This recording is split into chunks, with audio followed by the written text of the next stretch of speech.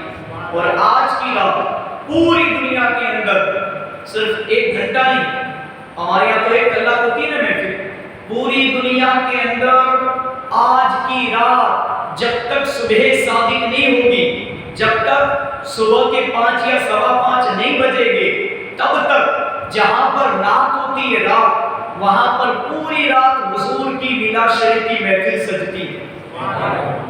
مگر ہمیں صبح میں آنا ہے، ایسا نہیں کہ بے رات کو دیر تک ہم کھینچے اور صبح میں کوئی آئے گی، کیونکہ ہمارے یہاں کا ماحول الگ ہے، سٹی کا ماحول الگ ہوتا ہے۔ اس وجہ سے ہماری محفل لیٹ شروع ہونے کی وجہ یہی ہے کہ عرس میں سے سب کو جو آخری بیان ہے وہ سننا نصیب ہو جائے، کیونکہ جو مکمل 10-11 دن آئے آج کا بیان ان کا چھوٹ نہ تھا، اس لیے میں نے نیت کی تھی کہ آج 9:30 سے 10:30 بجے بیان کریں گے۔ اور آؤ اب نعت مصطفیٰ سلام فرماؤ۔ شاعر نے کیا کہا؟ شاعر کہتا ہے ہم اپنے نبی پاک سے یوں پیار کریں گے، ہم اپنے نبی پاک سے یوں پیار کریں گے، ہر حال میں سرکار کا میلاد کریں گے، ہر حال میں سرکار کا میلاد کریں گے، ہر حال میں سرکار کا میلاد کریں گے، جشن ولادت کی رونق دیاروں، مرتے سنی مرتے رہیں گے، اپنے نبی کی عظمت کا چرچا کرتے ہی سنی کرتے رہیں گے۔ کرو گے نا انشاءاللہ؟ تو بولو انشاءاللہ۔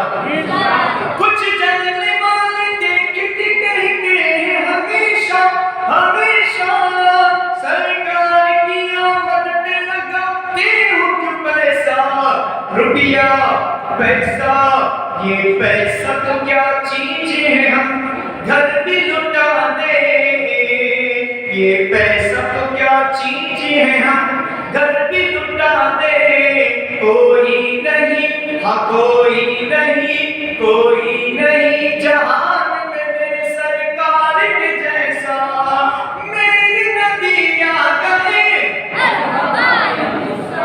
پیارے نبی آ گئے،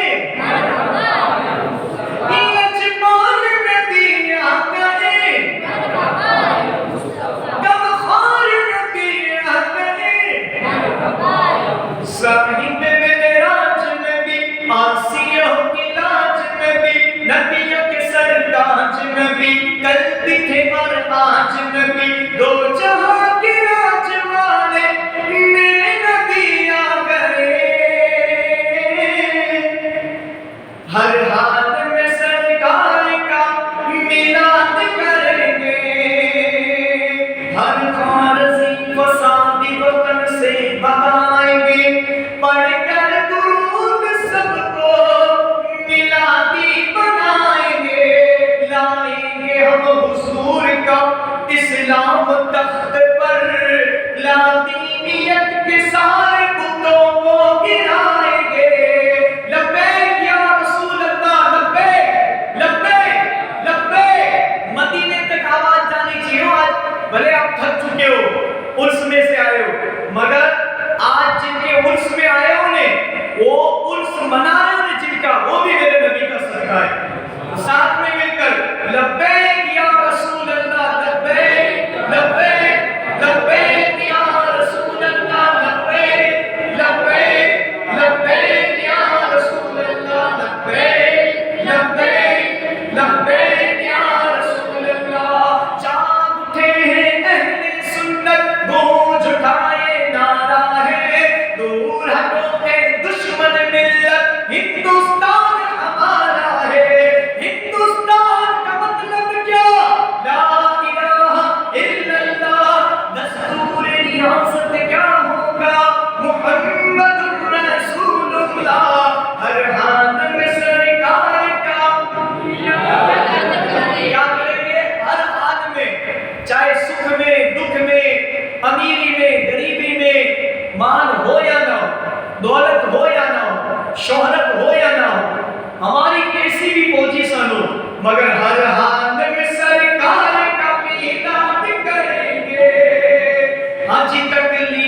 کے بعد بھی کرنا ہے.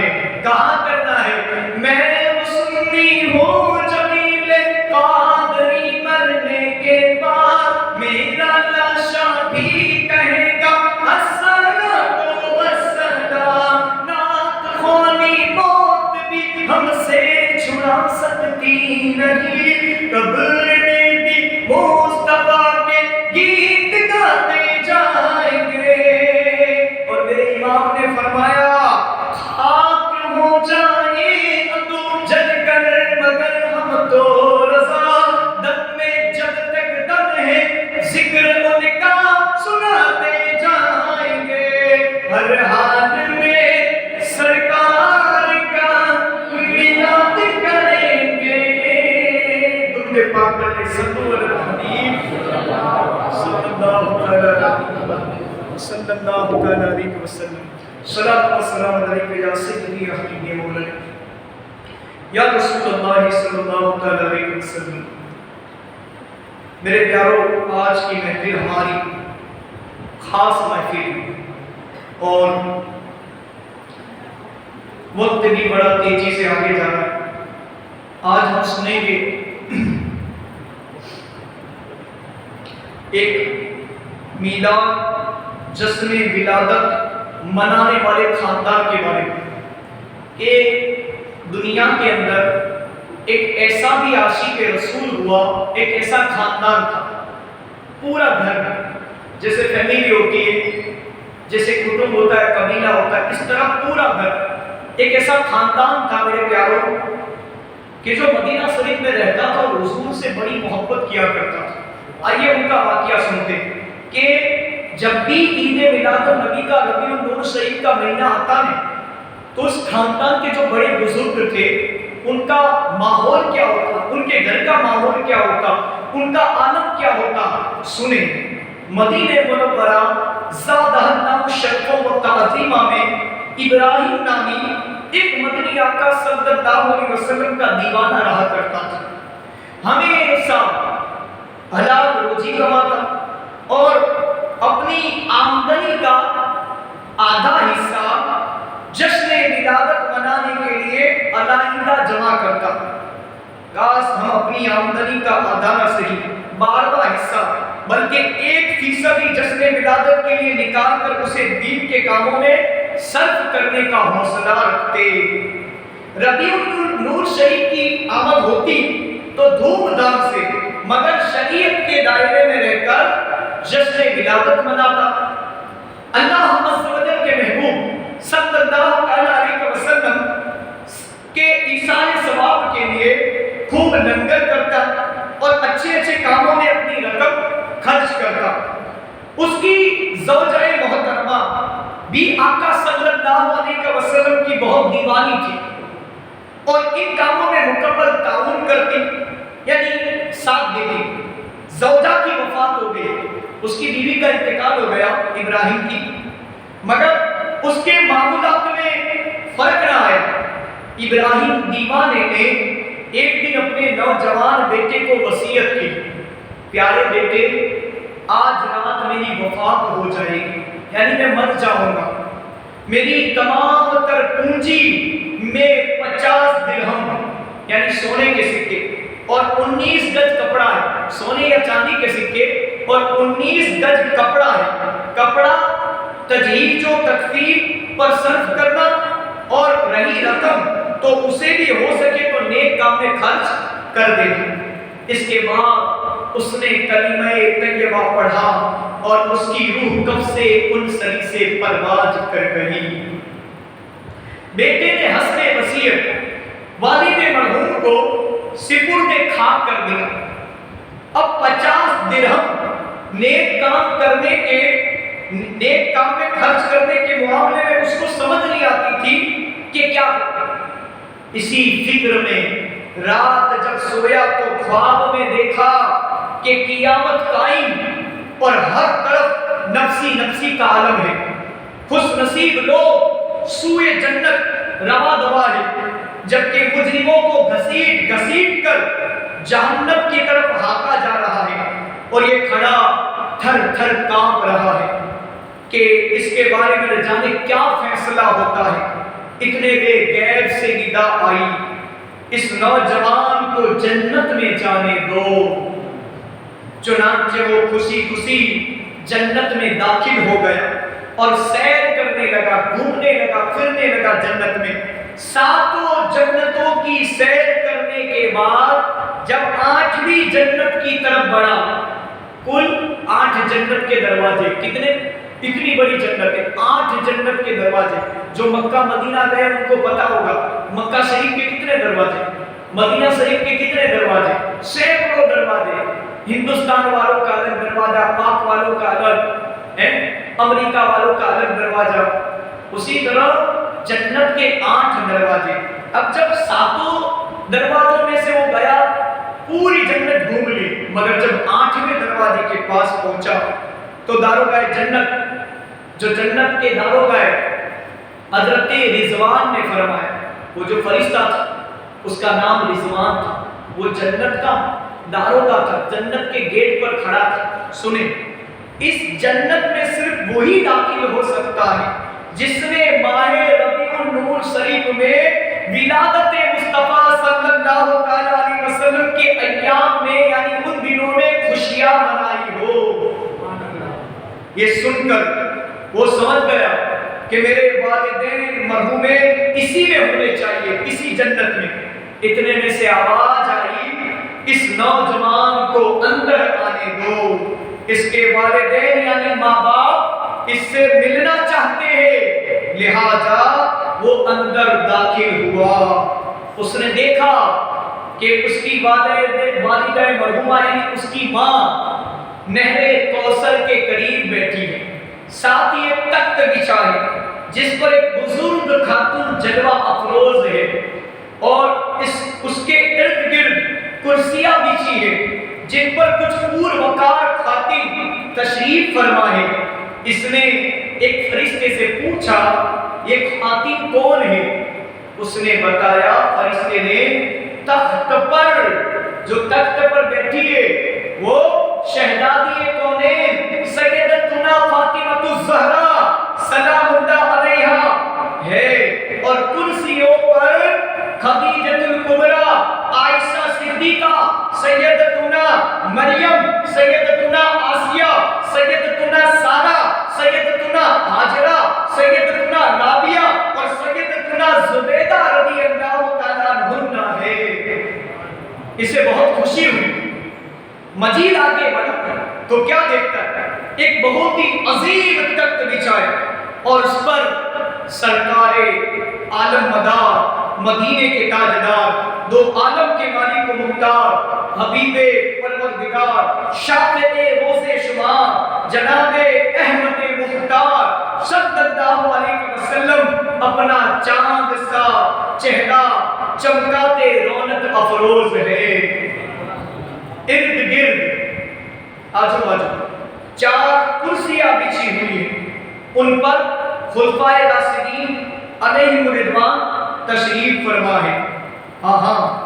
اور ان 4 کرسیوں پر ایک پر حضرت سیدنا صدیق اکبر رضی اللہ تعالیٰ، ایک پر حضرت سیدنا عمر فاروق اعظم رضی اللہ، ایک پر حضرت عثمان غنی رضی اللہ، ایک پر حضرت سیدنا مولا علی مشکل کشا شیر خدا حضرت علی کرم اللہ تعالیٰ وجود کریم۔ یہ 4 خلفائے راشدین 4 کرسیوں پر جمع ہے، بیٹھے ہیں۔ آگے دائیں طرف پھر کیا ہوا؟ آگے جب بڑھے تو دیکھا کہ دائیں طرف سونے کی کرسیوں پر انبیاء اکرام، یعنی 1 لاکھ یا 2 لاکھ کم و بیش 24,000 انبیاء یعنی نبیوں علیہ السلام رونق افروز ہے، اور بائی جانب شہدائے کرام جلوہ فرما ہے، یعنی جو اللہ کی راہ میں شہید ہوئے وہ جلوہ فرما ہے۔ اتنے میں اس کے والد مرحوم، اس کے ابا مرحوم ابراہیم بھی سرکار مدینہ راحت قلب و سینہ صلی اللہ علیہ وسلم کے قریب ہی جھرمٹ میں نظر آئے۔ پھر کیا ہوا؟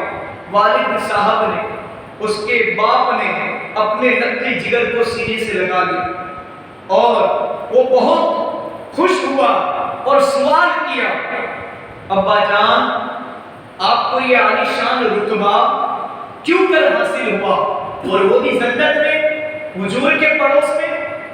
جواب دیا الحمدللہ ثم الحمدللہ، یہ جشن ولادت منانے کا صلہ ہے۔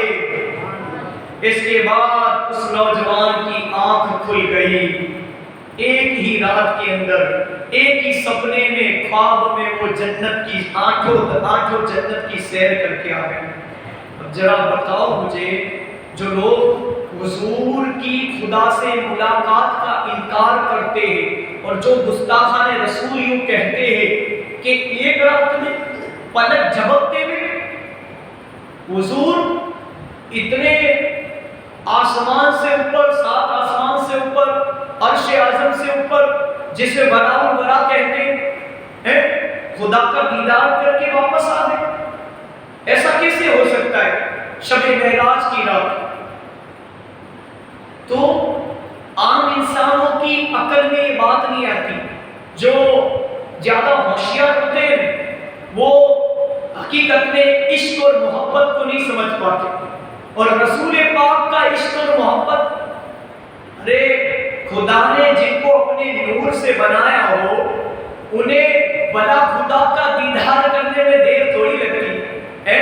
خدا خود جبریل علیہ السلام کو دنیا میں بھیجے پلک جھپکتے میں، اب جان دو ان کی طاقت کا عالم کیا ہے؟ حضرت جبریل علیہ السلام، موت کا فرشتہ حضرت ملک الموت اسرائیل علیہ السلام، ایک ہی وقت میں، ایک ہی ٹائم میں، ایک ہی سیکنڈ میں پوری، چاہے تو پوری دنیا کے لوگوں کی ایک ساتھ روح قبض کر سکتا ہے۔ اللہ نے اتنا طاقت اور اتنا پاور دیا ایک ہی ساتھ۔ آپ کو خیال آتا ہوگا کہ انسان مرتا ہے تو پوری دنیا میں نہ جانے ایک سیکنڈ کے اندر یا پورے دن میں یا پوری رات میں کتنے انسان مرتے ہوں گے، اور دنیا میں اسپتال میں کتنے پیدا ہوتے ہوں گے۔ تو سائنٹسٹوں نے ریسرچ کیا، یہ دنیاوی ریسرچ ہے، پوری دنیا کا ویگنانکوں نے ریسرچ کیا، علماء نے بیان کیا، ہم نے سنا، ہم آپ لوگوں تک پہنچاتے کہ فی سیکنڈ، ایک سیکنڈ کے اندر تقریباً یوں سمجھ لو کہ ایک انسان کی موت ہوتی یا 2 انسان کی، اور فی سیکنڈ 2 بچے دنیا میں پیدا ہوتے یا ایک پیدا ہوتا ہے۔ کچھ الگ الگ ہے مگر پورا یاد نہیں ہے، اس لیے میں بتا دوں کہ ایک سیکنڈ میں یا تو دنیا سے 2 انسان جاتے اور ایک پیدا ہوتا ہے، یا تو ایک جاتا ہے اور 2 پیدا ہوتے ہیں۔ یہ کچھ معمول ہے، سائنٹسٹوں نے اس پر ریسرچ کیا اور یہ پایا ہے کہ ایک سیکنڈ میں دنیا میں اتنے انسان مرتے ہو تو 24 گھنٹے کے اندر دنیا سے کتنے انسان چلے جاتے ہوں گے، کتنے مر جاتے ہوں گے اور کتنے پیدا ہو جاتے ہوں گے۔ یہ سائنٹسٹوں کا ریسرچ ہے۔ اب مجھے بتاؤ کہ وہ فرشتے کو اللہ نے اتنی طاقت دی ہے، جو خدا نے جن کو بنایا، نوری مخلوق جس کو کہتے ہیں، ہم مٹی سے بنے، مٹی سے، وہ نور سے بنے، اور شیطان جنات آگ سے بنے۔ اب ذرا اندازہ لگاؤ کہ خدا نے جن کو بنایا، اپنی مخلوق فرشتے، وہ پلک جھپکتے میں پوری دنیا میں سب کی روح قبض کرنے پہنچ سکتا ہے، تو وہ حضرت جبریل علیہ السلام کی بات کرتے، وہ اللہ کا ایسا فرشتہ تھا جو خدا کا حکم حضور کو بلکہ تمام نبیوں کو لا کر سناتا تھا۔ وہ حضرت جبریل علیہ السلام کی طاقت کا یہ عالم تھا کہ جب حضرت ابراہیم خلیل اللہ علیہ نبینا علیہ السلام کو جب آگ میں ڈالا گیا نا، آگ میں، تو خدا نے حکم دیا کہ جاؤ جبریل میرے خلیل کو اپنے پروں میں لے لو اور اس آگ کو گلے گلزار بنا دو۔ جبریل علیہ السلام نے کہا کہ میں دنیا کے اندر 3-4 وقت ایسے آئے مجھ پر کہ میں اتنی تیزی سے دنیا میں آیا ہوں خدا کے حکم سے کہ اتنی تیزی سے کبھی میں نہیں آیا اور نہ ہی گیا ہوں خدا کی بارگاہ۔ اور وہ وقت تھا حضرت خلیل اللہ ابراہیم علیہ السلام کو اس آگ سے بچانا مقصد تھا، اور انہوں نے فوراً خدا کے حکم سے آگ میں گرنے سے پہلے اپنے پنکھوں میں، اپنے نورانی پنکھوں کے اندر لے لیا اور اس آگ کو نور سے گلے گلزار بغیچہ بنا دیا۔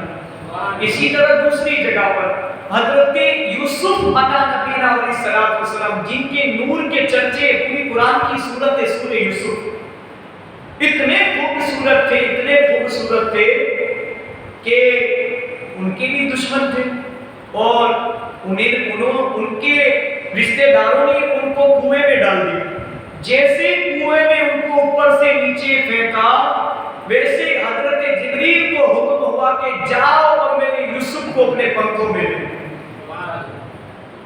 اور فوراً حضرت جبریل علیہ السلام اس کنویں میں پہلے سے ہی چلے گئے اپنی نوری مخلوق اور نورانی پروں کو لے کر، اور حضرت یوسف علیہ السلام جیسے کنویں میں گرے تو ان کے پنکھوں پر گرے اور ان کی حفاظت اللہ نے فرمائی۔ اسی طرح ایک دو اور واقعات بھی کتابوں میں لکھے ہوئے، مگر میرا کہنے کا مقصد یہ، جو لوگ حضور کی تعظیم نبی کا انکار کرتے، جو خدا کے دیدار کا انکار کرتے کہ ایسا کیسے ہو سکتا ہے کہ حضرت صدیق اکبر رضی اللہ تعالیٰ عنہ یا مولا علی مشکل کشا کرم اللہ تعالیٰ رسول کریم دونوں میں سے ایک، روایتوں میں یہی آیا ہے کہ پلک جھپکتے میں جب دشمنان قریش کفار قریش حضور پاک کو شہید کرنے کے لیے اس مکان میں آئے جس مکان میں حضور آرام فرما رہے تھے، قسم خدا کی وہ نور علی نور تھے میرے نبی، جسے چاہے دیدار سے فیضیہ فرما دے اور جسے چاہے نظروں سے گزر جائے مگر وہ اندھوں کو نظر نہ آئے۔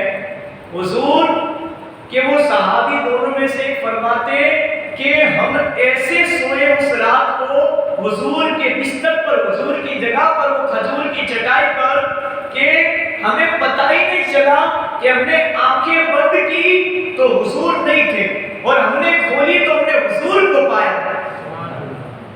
اور حضور پاک خود فرماتے ہیں کہ میں اتنی دیر کے اندر دشمن باہر کھڑے تھے اور حضور کالی کملی لپیٹ کے ان کے سامنے سے گزرے مگر ان اندھوں کو نظر نہیں آئے۔ میرے پیاروں، حضور کو خدا نے اپنے دیدار کے لیے بلایا اور حضرت جبریل علیہ السلام کو براق لے کر بھیجا کہ اس براق پر بیٹھ جاؤ اے پیارے نبی محمد عربی صلی اللہ علیہ وسلم۔ جب حضور پاک براق پر بیٹھ گئے اور پھر خدا کے دیدار کے لیے آسمانوں کی سیر، عرصے اعظم عرصے بری کی سیر کرتے ہوئے جہاں جبریل علیہ السلام کی حد پوری ہوئی، پھر حضور پاک صلی اللہ علیہ وسلم سے فرمایا اے میرے آقا یہاں سے آگے اگر میں آؤں گا تو میرے پر جل جائے گی، میری حد یہاں تک محدود ہے، اب آگے آپ خدا کے دیدار کے لیے تشریف لے جائیے۔ پھر حضور پاک صلی اللہ علیہ وسلم خدا کے حکم سے وہاں سے آگے چلے، ایک فرشتہ خدا کی بارگاہ میں لے کر گیا اور پھر فرشتہ بھی اس کی جگہ پر واپس لوٹ گیا۔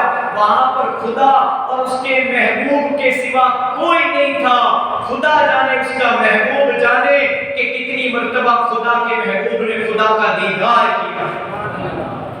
بتایا جاتا ہے اسی شب معراج کو جب حضور خدا کے دیدار کے لیے گئے اور واپس آئے تو 50 وقت کی نماز تحفے میں عطا فرمائی۔ نماز کب فرض ہوئی تھی؟ شب معراج کی رات کو۔ رمضان مہینہ نہیں تھا، شب قدر نہیں تھی، شب برات نہیں تھی، شب معراج کی رات تھی۔ وہ کون سی رات تھی جب 50 وقت کا تحفہ دیا؟ یہ تو اللہ کا شکر مانے کہ حضرت موسیٰ علیہ السلام کا کرم ہو گیا اور انہوں نے حضور پاک سے ملاقات ہوئی آسمان پر، شاید چوتھے آسمان پر یا دوسرے پر، کہ حضور آپ کی امت 50 وقت کی نماز نہیں پڑھ سکے گی، وہ کمزور ہے۔ حضور پاک صلی اللہ علیہ وسلم نے فرمایا اے موسیٰ علیہ السلام تو میں کیا کروں، مجھے مشورہ دو۔ تو موسیٰ علیہ السلام نے کہا بس کرنا کچھ نہیں، آپ خدا کے محبوب ہو، تمام نبیوں کے سردار ہو، خدا کی بارگاہ میں واپس جاؤ اور جا کر عرض کر دو اے میرے خدا، میرے پروردگار، میرے خالق مالک، میری امت کمزور ہے، وہ چھوٹا سا درد بھی، تکلیف بھی برداشت نہیں کر سکتی، میری امت صبر نہیں کر پائے گی، میری امت کمزور ہے، وہ تھوڑا کام کر کے تھک جاتی ہے، وہ 50 وقت کی نماز کیسے پڑھے گی، میری امت یوں سمجھ لو کمانے کب جائے گی روزی روٹی، کب کھائے گی، کب پیے گی، کب سوئے گی، اللہ کچھ کم کر دے۔ حضور سے بڑی محبت تھی خدا کی، کیونکہ خدا خود فرماتا ہے کہ اگر میں میرے محمد کو نہ پیدا کرتا ہے تو دنیا ہی نہ بناتا، تو پھر خدا کے محبوب کی بات تو خدا نہ مانے گا تو کون مانے گا؟ گئے 50 کی 45 کر دی، اور باری باری، واقعہ لمبا ہے شارٹ کٹ، باری باری کل ملا کے 5 وقت رہ گئی، 45 معاف کر دی اور 5 رہ گئی۔ پھر موسیٰ علیہ السلام سے ملاقات ہوئی، موسیٰ علیہ السلام نے فرمایا حضور اے محمد عربی صلی اللہ علیہ وسلم 5 بھی نہیں پڑھ پائے گی آپ کی امت، ایک بار اور چلے جاؤ۔ حضور پاک صلی اللہ علیہ وسلم نے فرمایا اے موسیٰ کلیم اللہ علیہ السلام، اب مجھے میرے رب کی بارگاہ میں جاتے ہوئے حیا آتی ہے، مجھے شرم محسوس ہوتی ہے کہ نہیں میرے رب نے میری یوں سمجھ لو اپنے محبوب کی بات مان لی اور میری امت کی خاطر 50 سے 45 معاف کر دی۔ اے موسیٰ اب میں نہیں جاؤں گا 5 معاف کروانے، میری امت 5 پر پابندی کر لے گی انشاءاللہ، باقی اس میری امت کا رسول یعنی میں خود میری امت کے لیے کافی ہو جنت میں لے جانے کے لیے، بس 5 پڑھ دو میرے پیارو، اللہ کے رسول نے وعدہ کیا ہے کہ میں تمہاری شفاعت فرما کے میں تمہیں جنت میں لے جاؤں۔ اگر کوئی یوں کہے کوئی جاہل کہ نہیں واقعہ یوں نہیں ہے، واقعہ یوں تھا کہ پھر جب 5 کی بات آئی تو حضور پاک کو جب مشورہ دیا تو حضور نے کہا اب میں نہیں جاؤں گا، اور یوں کہتے لوگ جاہل لوگ آج کے کہتے کہ پھر حضور نے یہ فرمایا کہ اچھا میری امت 5 بھی پڑھنی ہو تو پڑھے، اگر نہیں بھی پڑھے گی تو خدا کا رسول ان کی شفاعت فرما کے جنت میں لے جائے۔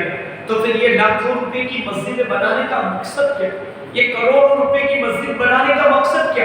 اگر بات ایسی ہوتی، حضور نے یہ فرمایا ہوتا کہ میری امت 5 پڑھے یا نہ پڑھے خدا کا رسول کافی، یہ غلط ہے۔ چند من گھڑت لوگ اپنے دل کی روایتیں بناتے ہیں، نہیں لال کتاب، اور یوں اپنے من کو بنانے کے لیے جن کو نماز نہیں پڑھتی، جن کو 5 بھی 50 جیسی لگتی ہے بھائی، ارے خدا کا شکر مانو اے امت رسول، 50 میں 45 معاف ہو گئے، ہم لوگ 5 نہیں پڑھ پاتے یار پابندی سے، تو 50 کیسے پڑھ پاتے؟ قسم خدا کی 50 ہوتی ہے تو یہ سمجھ لو اٹیک آ جاتا ہے اور پورا دن مسجد میں ہی رہنا پڑتا ہے۔ اللہ کا شکر ہے، کروڑا کروڑ شکر کہ اگر 50 ہوتی تو خالی دن میں نہ ہوتی، رات میں بھی پڑھنی پڑتی، خالی دن میں 50 وقت کی نہ ہوتی، 24 گھنٹے یعنی دن رات ملا کر 50 ہوتی، دن کی 25 ہوتی، رات کی 25 ہوتی۔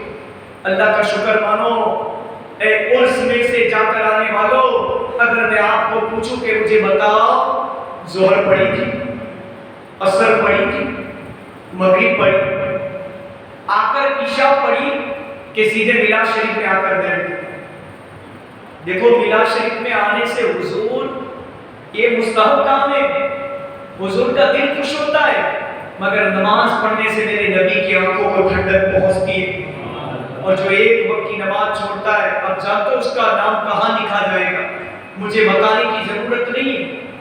تو کیوں یار معمولی گرمی برداشت نہیں ہوتی اور سردی برداشت نہیں ہوتی، زیادہ بارش، ایسا تو ہم نے کبھی کتابوں میں نہیں پڑھا کہ عرس میں جاؤ اور نماز نہ پڑھو تو چلے، اللہ کے ولی کے آستانے کو، ان کے تربت کو پکڑ کر بیٹھے رہو ان کے قدموں میں، بس وہ ہمارے لیے دعا کریں گے، وہ نماز پڑھ لیں گے ہمارے بدلے کی، یہ غلط بات ہے۔ اللہ والے جب نماز کا وقت ہوتا ہے تو خدا کی بارگاہ میں سینکڑوں اللہ والے، اور ہمارا عقیدہ اور ایمان ہے کہ اللہ والے مرتے نہیں بلکہ اپنی قبروں میں حیات ہوتے، اور جو شہید ہوتے، اور یہ تو 9 شہید بھی رحمت اللہ علیہ جو اللہ کی راہ میں شہید ہوتے وہ کبھی مرتے نہیں، اللہ ان کو روزی بھی دیتا ہے اور وہ خدا کی عبادت بھی کرتے۔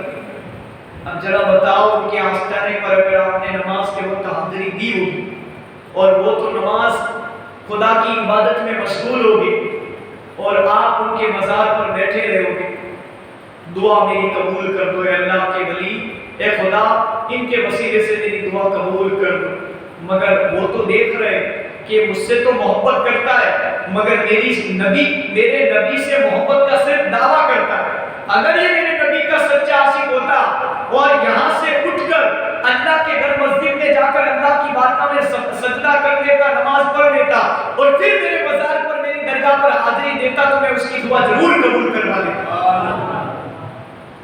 جنہوں نے نمازیں چھوڑی ہے اچھی، ان سے میری گزارش قضا کیے بغیر سونا مت۔ وقت آئے گا ایک جمعہ کو یہ بھی بیان کروں گا قضا عمری کا طریقہ، آج وقت نہیں ہے تو میرے پیاروں درود پاک پڑھ لو، اللہم صلی علی سیدنا مولانا محمد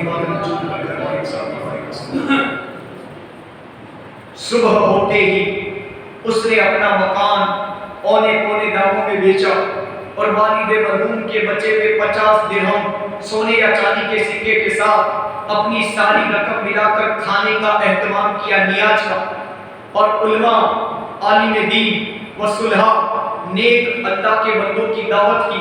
اس کا دل دنیا سے اچار ہو چکا تھا، دنیا کی محبت نکل چکی تھی، چنانچہ مسجد میں عبادت اور اس کی خدمت میں مشغول رہنے لگا، یعنی اللہ کے گھر میں ہی پڑا رہتا، نماز کے وقت میں نماز کے علاوہ مسجد کی خدمت کرتا تھا۔ بڑا ثواب ہے مسجد کی خدمت کرنے کا۔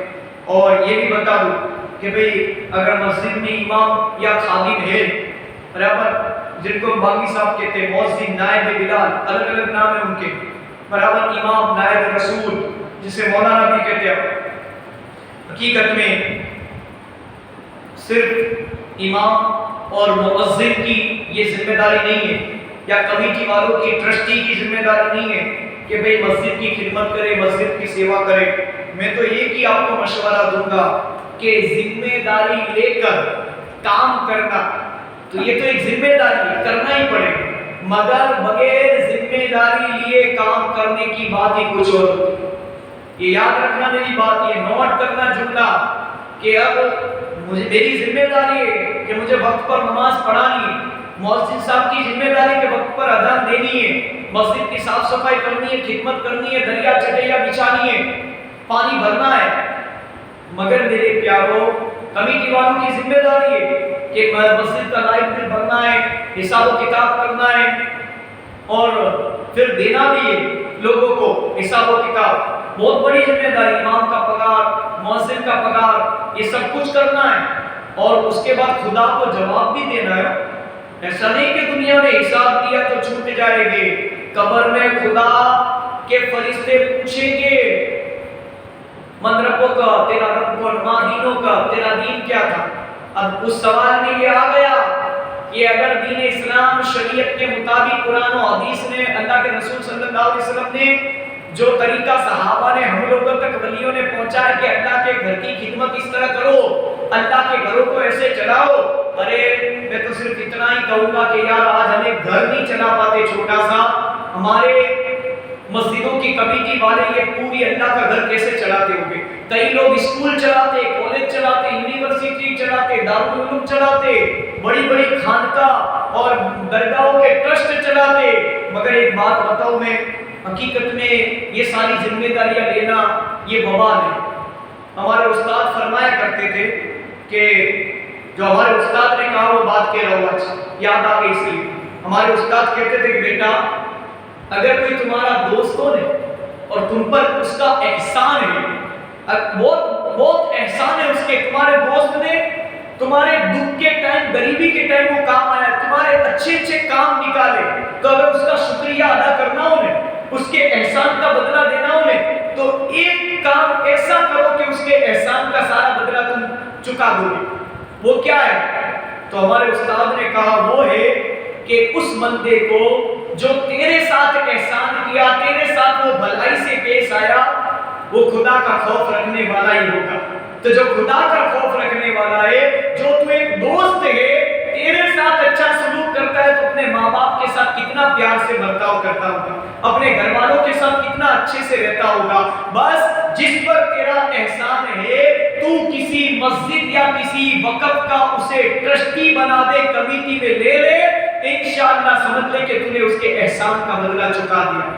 کہ جو تجھ پر احسان کر سکتا ہے، خدا کا خوف رکھ سکتا ہے، وہ کبھی اللہ کے گھر کا 1 روپیہ ادھر ادھر نہیں کرے گا. وہ خدا کا خوف اپنے دل میں بسا کر خدا کے گھر کا نظام چلائے. اور پھر استاد سے پوچھا کہ استاد اگر میرا کوئی دشمن ہے، برسوں سے میرا دشمن ہے، برسوں سے، اور میرے سے دشمنی اس وجہ سے رکھ رہا ہے کہ میں مالدار ہوں، زمین جاگیر والا ہوں، یا میں بڑا آدمی ہوں، یا تو میں غریب ہوں، میرے پاس کچھ نہیں، میں فقیر ہوں، ہے تو سب کچھ ہے، نہیں ہے تو کچھ بھی نہیں، مگر وہ بڑا کنجوس ہے، سب کچھ ہے مگر بڑا بخیل ہے، اور غریب ہے مگر بڑا دلیر ہے، بڑا دلدار ہے.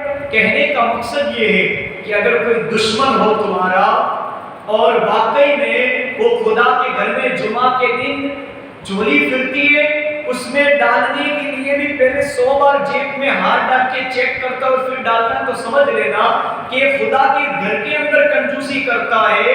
خود کے گھر والے فاقہ کسی والی زندگی گزارتے، خود کے گھر والوں کو اچھا کھلاتا پلاتا نہیں ہے، اور انصاف سے پیش نہیں آتا، اس کا اخلاق صحیح نہیں ہے، یہ خدا کا نہیں ہوا، دوستوں کا نہیں ہوا، تو یہ سمجھ لو کہ تمہارا کہاں سے ہوگا.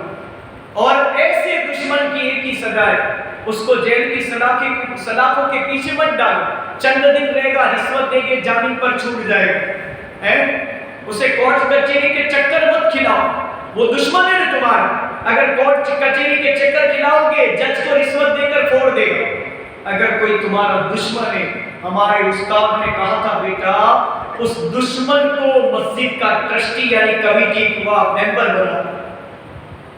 وہ خدا وہ لوگوں کا نہیں ہوا، اس نے گھر والوں کے ساتھ انصاف نہیں کیا، دوستوں کے ساتھ نہیں کیا، لوگوں کے ساتھ نہیں کیا، سماج والوں کے ساتھ. وہ گھر کا نظام صحیح طریقے سے دوستوں کے ساتھ وہ ہمیشہ دھوکہ کرتا رہا، تو بھلا وہ خدا کا نظام ایمانداری سے کبھی چلا نہیں سکتا. اس وجہ سے تمہارے دشمن کو کسی مسجد کا ٹرسٹی بنا دو، انشاءاللہ وہ خود بھی اس وقت تو حساب نہیں دے پائے گا، اور جلیل و دنیا میں بھی جلیل و خوار ہوگا، اور آخرت میں بھی جہنم میں جائے گا، اور قبر کا عذاب الگ ہے. 2 باتیں بتائی تھی استاد نے.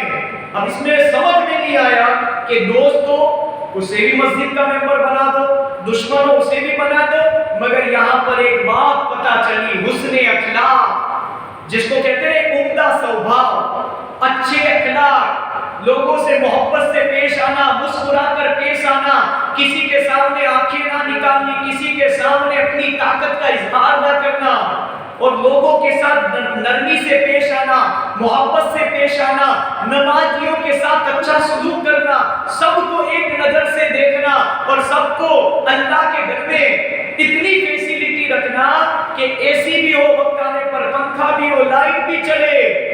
آج دیکھ لو تم پکچر دیکھنے لوگ جاتے احمد آباد بڑی سٹی کے اندر، اب دیکھو ان سنیما گھروں میں جس کو ہم لوگ شیطان گھر کہتے ہیں، ان شیطان گھروں کے اندر جا کر آپ لوگ دیکھ لو، اتنی ٹھنڈی ہوا آتی ہے کہ بندہ 3 گھنٹے تک پکچر دیکھنے کے لیے وہاں پر بیٹھ سکتا ہے، مگر صرف 15 منٹ یا 10 منٹ کے لیے مسجد میں نماز پڑھنے کے لیے نہیں بیٹھ سکتا، نہ ہی وہ کھڑا رہ سکتا.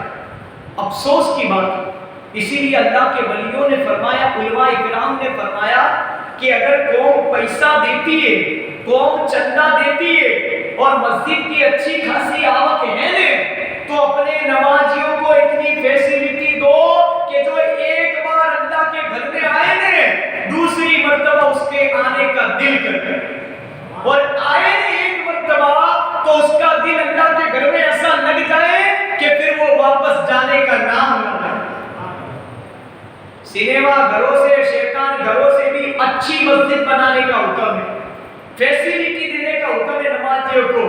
اب اگر کوئی ہمارا کوئی بزرگ انسان، کوئی بوڑھا انسان یوں کہ پہلے کے زمانے میں تھوڑی پنکھے تھے، پہلے کے زمانے میں تھوڑی اے سی تھا، پہلے کے زمانے میں تھوڑی لائٹ تھی، پہلے تو فانس ہوا کرتی تھی، دیا ہوا کرتا تھا، لوگ دیوا جلاتے تھے، فانس جلاتے تھے، چراغ جلاتے تھے. پہلے کے زمانے میں تھوڑی مسجد میں پانی کا کولر تھا، مٹکیاں تھی، پہلے کے زمانے میں ٹوال تھوڑی تھے، وضو کے لیے پانی تھوڑی تھا، لوگ گھر سے وضو کر کے آیا کرتے تھے. میرے پیارو، پیچھے چلے جاؤ گے نہیں تو پھر آخر میں یہ بھی آئے گا کہ میرے بزرگوں پہلے تو تم بھی نہیں تھے، پہلے تو تم بھی نہیں تھے۔ ارے حضور کا زمانہ اٹھا کر دیکھ لو، جو سب سے پہلی مسجد قباء بنائی گئی آج عالیشان مسجد بنا دی گئی ہے پکی، کیوں؟ زمانے کے مطابق۔ زمانے نے ترقی کی، زمانہ آگے بڑھا، ٹیکنالوجی آگے بڑھی تو عالیشان مسجد بنا ڈالی اے سی والی۔ مگر جب حضور نے سب سے پہلی مسجد قباء بنائی ہے اپنے مبارک ہاتھوں سے، وہ مٹی کا لیپ بناتے، مٹی کو یوں سمجھ لو مٹی کو ملاتے تھے وہ گارے کے ساتھ، اور مٹی کا لیپ بنا کے اپنے مقدس اور بابرکت ہاتھوں سے خدا کے رسول نے سب سے پہلی مسجد قباء بنائی، اور وہ پوری مٹی کی مسجد تھی۔ مگر قسم خدا کی ڈاکٹر اقبال نے سچ کہا ہے کہ پہلے مسجدیں کچی تھی، نمازی پکے تھے، آج مسجدیں پکی بن گئی مگر افسوس کہ نمازی کچے رہ گئے۔ اسی لیے تو ڈاکٹر اقبال نے ایک اور شعر کہا ہے کہ مسجدیں بنا لی پل بھر میں ایمان کی حرارت والوں نے، برسوں بیت گئے، مسجدیں بنا لی پل بھر میں ایمان کی حرارت والوں نے، من اپنا پرانا پاپی تھا برسوں سے نمازی بن نہ پڑا، یعنی نمازی بن نہ سکا۔ یعنی کہنے کا مقصد یہ کہ یار مسجدیں کچی تھی نے تو کوئی فیسیلیٹی نہیں تھی، یہ مانتے ہم، سینکڑوں سال گزر گئے، حضور کا روزہ جان پڑے جسے جنت کی کیاری کہتے، مدینہ منورہ شریف، آپ جانتے ہو اس مدینہ شریف کے اندر صرف ایک فانس لٹکتی ہوئی رہتی تھی، ایک فانس، اور وہ بھی عثمان غنی رضی اللہ تعالیٰ عنہ انہوں نے اس مسجد نبی شریف میں رکھی تھی۔ روایتوں میں آتا ہے ایک فانس ہوتی تھی مسجد کے اندر، اس سے پوری مسجد نبی شریف جگمگ ہوتی تھی۔ برابر پہلے اتنی بڑی نہیں تھی، عالیشان مسجد نبی نہیں تھی، چھوٹی تھی تعداد کے مطابق، پہلے اتنی آبادی بھی نہیں تھی مسلمانوں کی، برابر۔ تو اس وقت مسجدیں چھوٹی تھی، مسجدیں کچی تھی، ایک فانس سے کام چل جاتا تھا۔ آج مسجدیں بڑی ہو گئی، آج فیسیلیٹیاں بڑھ گئی، آج اگر نمازیوں کو، اگر کوئی نمازی ہماری بات سن کر اللہ کے گھر میں آ رہا ہے، بھلے چلو وہ شرابی ہے، جواری ہے، زانی ہے، ماں باپ کا نافرمان ہے، بدکار ہے، گنہگار ہے، مگر یار ہماری چند باتیں سن کر اللہ نے اس کے دل میں ہدایت دے دی اور وہ اللہ کے گھر میں پہلی مرتبہ آ رہا ہے، اب اس کو گھور کر دیکھنا کیسا آنکھیں نکالتے ہیں یار؟ وہ کوئی 100 قتل کر کے تو بیچارہ آیا ہے۔ ہونا کیا چاہیے؟ ہونا یہ چاہیے کہ اگر کوئی آئے نا تو اس کو تانا مت مارو کہ آج ہمارے سماج میں عام ہے اس لیے مجھے بولنا پڑتا ہے، ہمارے سماج میں عام ہے کوئی بیچارہ نیا نمازی شروع کرتا ہے نا نماز تو پھر اس کو یوں کہتے کیا ہوا بھائی پیسے ختم ہو گئے اس لیے خدا کا گھر یاد ہے، کہتے کہ بھئی کیا تیرا کام کچھ رک گیا ہے، کوئی کام اٹکی کیوں چھے ایکلے تو اللہ نے گھر میں آئے ہو، ایک مصیبت آئی ایسے یا بیماری، ایسے تانے مت مارا کر، اب ٹون نہ مارو یار، تو اللہ جی نے چاہے دے ہدایت دے دے، تو یاد رکھ جو لوگوں جی کہتے ہیں کہ اللہ نے حکم کسے تو نماز پڑھ سو، એમના માટે એક જ મેસેજ આપીશ, જ્યારે તને ભૂખ લાગે છે ત્યારે અલ્લાહનો હુકમ થવાની તું વાર કેમ નથી જોતો? હે એ વખતે વાર જો ને અલ્લાહનો હુકમ થશે તો મોંમાં નિવાલ મૂકીશ, અલ્લાહનો હુકમ થશે તો હું હોઈ જઈશ, કે એ વખતે તો આપણા હાથ કામ કરે છે, કેમ કે પેટમાં કહેતા ને કે ભૂખ લાગેલી હોય છે, પેટ ખાલી હોય છે, તો એ વખતે તો ખાવાનું આપણાને યાદ આવે છે, પીવાનું હુંવાનું યાદ આવે છે, યાદ નહીં આવતું ને તો મસ્જિદમાંથી અજાનની અવાજ આવે તો નમાજ યાદ નથી આવતી, આપણાને એવું છે કે પછી પડી લઈશું, હે ઘણા બધા એવા લોકો છે અને હોય છે કે મને બતાવો કે આમાં 12 વર્ષની ઉંમર થઈ અને જે વખતે નમાજ ફરજ થઈ એવા કેટલા છે કે જેમની 12 વર્ષની ઉંમર થઈ પહેલેથી નમાજ પડે છે? હાથ ઊંચો કરો અગર કોઈ હોય છે કોઈ? અને બીજું એ પણ કહું, કોઈ માના પેટથી નેક બનીને નથી આવતું, કોઈ માના પેટથી નમાજી બનીને નથી આવતું, એ અલ્લાહ વાળાઓની શાન છે કે માં ગૌસ પાક રઝિયલ્લાહુ માદર જાત વલી હતા, માના પેટથી 15 કે 17 પરા હાફિઝે કુરાન પેદા થયા, એટલે કહેવાનો મકસદ એક જ છે કે માના પેટથી પેદા થયા, એમની માં કુરાનની તિલાવત કરતી હતી વઝુ કરીને, જ્યારે એમની પેટમાં હતા, અમલમાં હતા, તારે શેખ અબ્દુલ કાદર જીલાની ગૌસુલ આઝમ દસ્તગીર કહેવાય. તો કહેવાનો મકસદ એક જ છે મારા પ્યારા ઇસ્લામી ભાઈઓ કે આપણે જ્યારથી આપણા ઉપર નમાઝ ફરજ થઈ ત્યારથી જ સમજી લો કે આપણે નમાઝ પડતા નથી. હા, અલ્હમ્દુલિલ્લાહ, અગર મા બાપની તાલીમ હારી હોય ને, મા બાપની તરબિયત હારી હોય ને, તો બંદો એમ સમજી લો કે 12 વર્ષ તો 10 વર્ષ તો દૂરની વાત, બલકે બંદો 7 વર્ષની ઉંમરથી પણ નમાઝી બની શકે છે. અમારા ઉસ્તાદ હતા, અલ્હમ્દુલિલ્લાહ, અમારા પડોશમાં જ રહેતા હતા. અને જ્યારે મારી ઉંમર હતી લગભગ 6 કે 7 વર્ષની, જ્યારે અમારા ઉસ્તાદ જતા હતા એ વખતે લાઈટ બહુ જતી અને ટોર્ચ લઈને નમાઝ પડવા માટે જતા હતા ફજરની. અને એ વખતે મારી માં મારા ઉસ્તાદને કહે કે મારા દીકરાને ફજરની નમાઝ પડવા આંગળી પકડીને લઈ જાઓ ને તમે એના સાથે લેતા આવજો, કૂતરાતીને બીક લાગે છે. એ મારા ઉસ્તાદ મને હજી યાદ છે કે મારા ઉપર નમાઝ ફરજ થઈને, નમાઝ ક્યારે ફરજ થાય? 12 વર્ષે. અલ્લાહનો શુકર છે કે મારી માં દુઆ કરતી હતી કે એમના એક આપજે ને એક આપજે. અને અલ્હમ્દુલિલ્લાહ, માં બાપની દુઆમાં અસર હોય છે, બરકત. હું બીજાનો વાક્યો નહીં સંભળાવતો, મારો જ વાક્યો ના કહું તમને કે અલ્હમ્દુલિલ્લાહ કે રમઝાનનો મુબારક મહિનો અને 7મા રમઝાને અલ્હમ્દુલિલ્લાહ મારો જન્મદિવસ હતો. અને એ જ મારી માની દુઆની અસર હતી કે 12 વર્ષ તો દૂરની વાત, 6-7 વર્ષની ઉંમરના અંદર અલ્હમ્દુલિલ્લાહ હું પાંચે ટાઈમની નમાઝ પડતો હતો. અને જ્યારે સ્કૂલનો મામલો હતો, નિશાળનો મામલો તો સ્કૂલ હતી સવારે જવાનું, બપોરે છૂટી જવાનું. જો ફજરની નમાઝ પડી 7:30, જોહર મળે, અસર મળે, મગરિબ મળે, ઈશા. પછી થોડા મોટા થતા ગયા એમ સ્કૂલ બપોરની થઈ. સ્કૂલના અંદર બપોરે જવાનું, એમ સમજી લો કે 12:30 સાંજે 5:05 છૂટવાનું. તો જે અમારી રિસેસ પડતી હતી ને છૂટી, એના અંદર પણ અલ્હમ્દુલિલ્લાહ અમે લોકો ખાવાનું નતા ખાતા, પણ સૌથી પહેલા નજીક મસ્જિદના અંદર જઈને જોહરની નમાઝ અદા કરતા. હવે હું તમને શું કહું યાર, નમાઝની પાબંદીની વાત. આ મૌલાના બના પછીનો માહોલ નથી.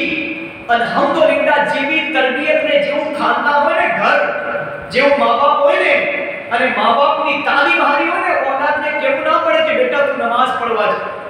ઓલાદને કેવું ના પડે કે બેટા રમઝાન મહિનો આવ્યો તું રોજા રાખ. બલકે અમારા મા બાપ તો એવા હતા કે રમઝાનના રોજા અમારો પર ફરજ નતા થયા, તો અમે રમઝાનના રોજા રાખતા હતા તો અમારા મા બાપ નારાજ થઈ જતા હતા કે બેટા ઉંમર નથી રોજા રાખવાની, તું બીમાર થઈ જઈશ, તારે નિશાળે જવાનું છે. પણ અલ્લાહનો શુકર, રમઝાનના રોજાથી, નમાઝથી એટલી નાનપણથી મોહબ્બત પેદા થઈ ગઈ હતી અમારા ઉસ્તાદના કારણે કે અમારા ઉસ્તાદની, અલ્લાહ બંને ઉસ્તાદની, બલકે ત્રણે લગભગ ઘણા બધા ઉસ્તાદો તો હતા, બદલતા ગયા ઉસ્તાદો જેમ જેમ ઉંમર થતી ગઈ. પણ ખાસ અમારા બે ઉસ્તાદ હતા, અલ્લાહ એમની બખ્શિશને મગફિરત ફરમાવે કે આજ હું જે કંઈ પણ છું, તમારા સામે ઊભો છું, એ મારા ઉસ્તાદની બદૌલત છે, મારા મા બાપની દુઆની બદૌલત છે. મારો કહેવાનો, વાક્યો બયાન કરવાનો મકસદ મારી તારીફ કરવો મકસદ નતો, તમને સમજાવવો મકસદ હતો કે યાર આપણે એમ સમજી લો કે જવાનીમાં તો ગુનાહ જ કર્યા હશે અને બુઢાપામાં નમાઝ ચાલુ કરી હશે. અને હવે આપણે એવું સમજી લઈએ કે કોઈ મસ્જિદમાં જવાન આવે અને એ તમારા પહેલા આવ્યો છે, તમારી ઉંમર ચેક કરો કે તમે કારે નમાઝી બનેલા પાર્ટ ટાઈમ, અને એ તમારી ઉંમર જ્યારે તમે નમાઝ ચાલુ કરેલી એ પહેલેની ઉંમરમાં એ અલ્લાહનું ઘર જોવું એને નસીબ થાય છે, તો પછી એવા નમાઝીને નમાઝી બનતા રોકવું કેટલો મોટો ગુનો હશે. હું સમજાવવાની કોશિશ એ જ કરું છું કે ગમે તે નમાઝી આવે, અગર મસ્જિદના અંદર કોઈ નુકસાને કરી દે ને નાનું મોટું, તો એને ઝાડો નહીં, એને ગુસ્સાથી વાત ના કરો. ને બીજી એક જ નસીહત કે અલ્લાહના ઘરમાં જ્યારે આવે ને, તો આજ આપણે ડોક્ટર ઇકબાલે જે શેર કીધેલો ને, એ પૂરી દુનિયાવાળા જાણે છે. અને એ લોકો કહે છે બીજા ધર્મના લોકો, ચાહે ગેર મુસ્લિમ હોય, શીખ હોય, ઈસાઈ હોય યા યહૂદી હોય, ડોક્ટર ઇકબાલે કહેલું આપણી પહેચાન શું છે મુસલમાનો, સાંભળજો. એક